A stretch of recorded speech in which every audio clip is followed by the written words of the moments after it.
offensive line adjusted to taking a bigger role? Yeah, I think the new guys on the offensive line have practiced hard all week. We've had 2 really spirited practices and full pads to get that work done, and they needed that, and they've stepped up. And just as important is the next group, like the next group of guys, and really excited. Like, again, I don't want anyone to get hurt, but as I said to the team, thank goodness last week Justin was prepared, and Henry was prepared, and Malcolm was prepared. So, hey, Tyler Canuck, you need to be prepared, and Jacob Hood, you need to be prepared, and Gunner and Sam and all those guys, Joey Mancino, all those guys are prepared. So, good week. Excited for them to go compete against a great defense. How often do you coach the scout team defense yourself? Yeah, I've done it pretty much my whole career. I like to have those connections with those guys. There's been some years where I do 1 day defense, 1 day offense. I just think it helps me really identify young players, and I'll sit there and be like, why is Kane over here? Get him up with the defense. Why is James over here? Why is Sua? Why is Vincent? If left to their own devices, offensive coaches will make the guys just run cards and stand here and get blocked, and they won't become good players. So I go over there and say, don't listen to them. Go do this and go do that. So on Tuesdays and Wednesdays at least. So I enjoy it. It's a way for me to, I used to be a pretty good football coach before I was the head coach, and so it's a way for me to go do some football. Have you always kind of had that practice of being willing to call up guys in season or position change in season, or maybe where did that come from? Yeah, I think when you go to a place like Temple and you don't have all 5-star recruits, you better figure out what you have, man. I look at my dad was a high school teacher and coach as well as a minister. My uncle was in the Pennsylvania High School Coaches Hall of Fame. When you're a high school coach, I think they're the greatest coaches that there are. Them and youth coaches, you take what you have and you figure out how to win with it. You see who's walking up and down the halls and try to get them out for football. And so that's what, my first year at Baylor, Ish Wainwright, who was the starting power forward, came out and played tight end for us, caught 2 touchdowns for us. Went and played in Europe. Now he's playing in the NBA. We're going to do everything. When you kind of go to the NFL, you think it's different. It's not. Like someone gets hurt, you bring a guy in on a Wednesday and you got to teach them, hey, we need you to play. And Christian went to the 49ers on Thursday and played on Sunday. So it's a very adapting mindset. We got guys like Jeremiah Charles. Hey, I need you to know receiver and corner. Jay Fleeks, I need you to know receiver and running back. So wait for guys to get on the field. Is that kind of how it felt with James last week, like bringing a guy in at the last minute and saying, okay, now you need to be ready for the weekend? And has he been able to learn a little more? James Williams? Yeah. Yeah, really, I think his is a little different. I think his, honestly, Mitch, is like he has terrorized us on that trade team. He's got a really nice pass rush, and you could bring him up full time and have him play 5-6 plays a game, maybe earlier in the year. And I think he said it, which I would, he struggled with some of the things we ask of the guys in terms of, I think he said I run a tight ship, asking him to be on time and go to class and all those things. I think that he struggled a little bit with that, just the adjustment, but he's really hit his stride, and I'm really proud of him. And so for me, James, he's just earned his way into these reps, and so we have other guys who can, do the other jobs. It wasn't like he came up because there was an emergency or there was some injuries. Again, we played Sua in 2 games. Like, I want those guys to be available when needed. James, I don't know if this will be a game for him again. It might be because of Purdue's dynamic passing game. But he, if we were facing, a 2-back run game, I don't think James would have a super role. So I just think he just fit a need, and the coaches did a great job. Tony did a great job of finding a role for him. You mentioned Jeremiah Charles with Ian Bryce Turner moving to cornerback. Have they been working more on receiving with the injury situation? Yeah, they can do both. They're still practicing at corner. Bryce will do both. Bryce will practice at corner and at receiver. We have Fleeks who can do multiple things. So we have some guys kind of doing both. But Jeremiah's meeting both positions right now, just as sort of an emergency guy. And then we have guys that are really good players that are just waiting their turn. We have Baron Miles, we have Tavion Thompson, we have Roman Manji. We have guys that people haven't really seen yet, but can go out there and get the job done. Elliott Brown. So it's a mix of all those guys. I know you always challenge your special teams to give you an edge, but as you've gone through this league and you watch this league, how good do you have to be there at, taking advantage of pinning a team deep and when you have those moments and all that stuff? Yeah, I think, especially in games like this week where the weather could be a factor. I mean, you want to play great on the special teams. Purdue has dynamic kickoff and punt return games. They blocked a field goal against Iowa in the crucial times. They're excellent on special teams. We've made some good plays on special teams, putting the ball down. Tommy with the kickoff return last week. But we're also missing some opportunities. We had a punt blocked last week. We missed it. So we're just going to continue to try to get better at it. But yeah, I think in the Big Ten, it is kind of a field position league. Just getting used to it. There's a lot of rugby punters in this league, so a lot more rugby punters than not. So just going through this full cycle, seeing everybody. We're not a rugby team, so sometimes it's hard for us to game plan the opponent. So I just think Ed's done a nice job of kind of building that book of business. And you think about it, the injuries you have, like just take Tommy Hill. Tommy Hill gets hurt, so someone steps up, which means now there's a ripple effect down onto the special teams. And so that's why, we spend a lot of time on it. We practice the twos and we practice the threes so that when guys have to step up and be ready, like Ramir Stewart went in and played last week on special teams.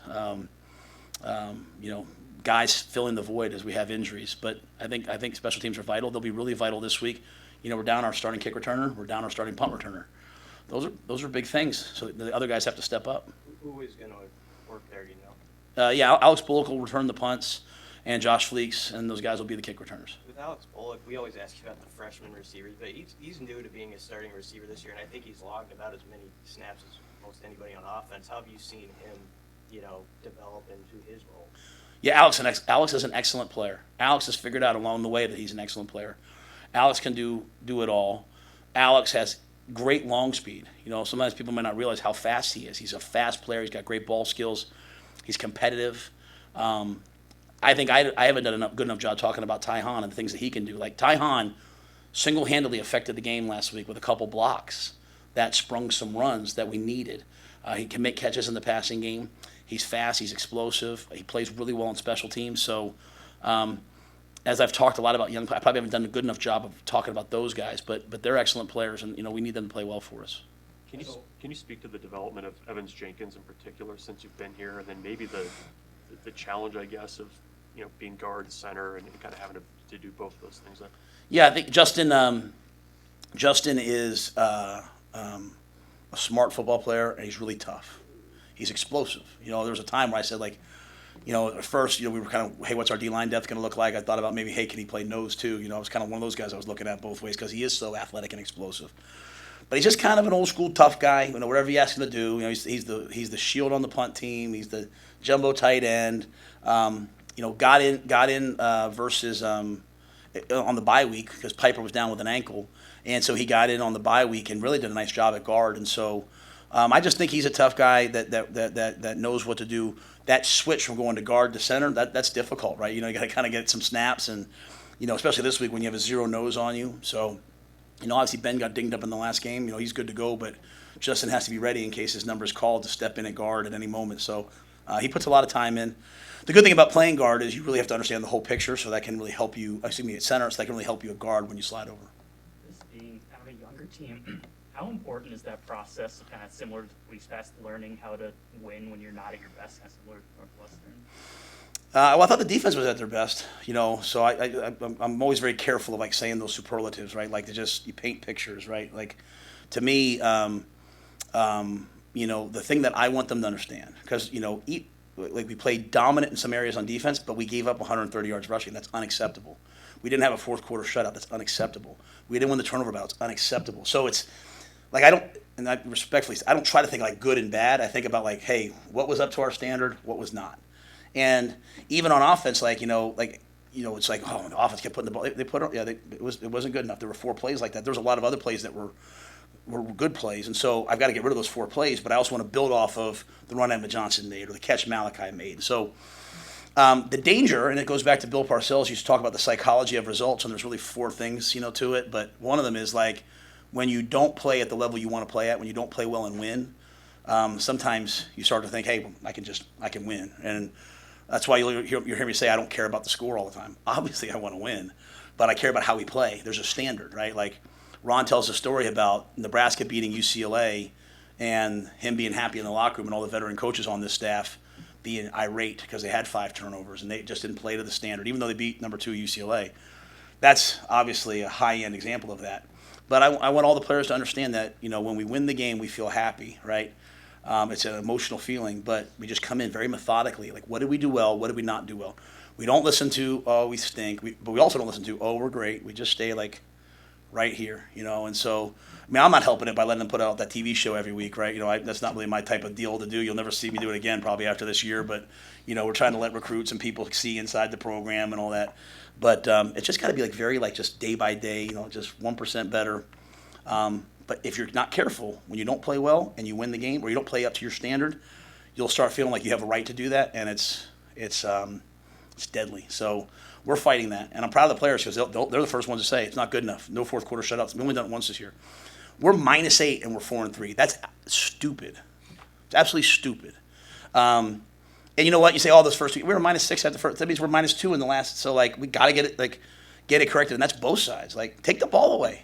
We won the turnover battle in one game, La Tech.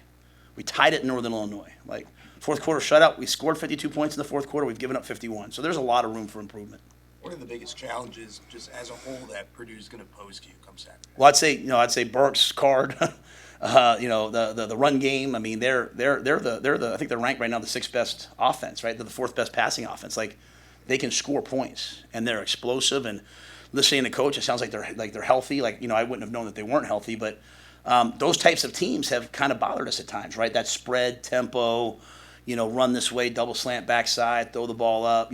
Those things have La Tech, move the ball against us, and so they move the ball against a lot of people. We beat Illinois. We were excited, right? They beat them 44-19. So that offense is scary. The return game, the returners are scary.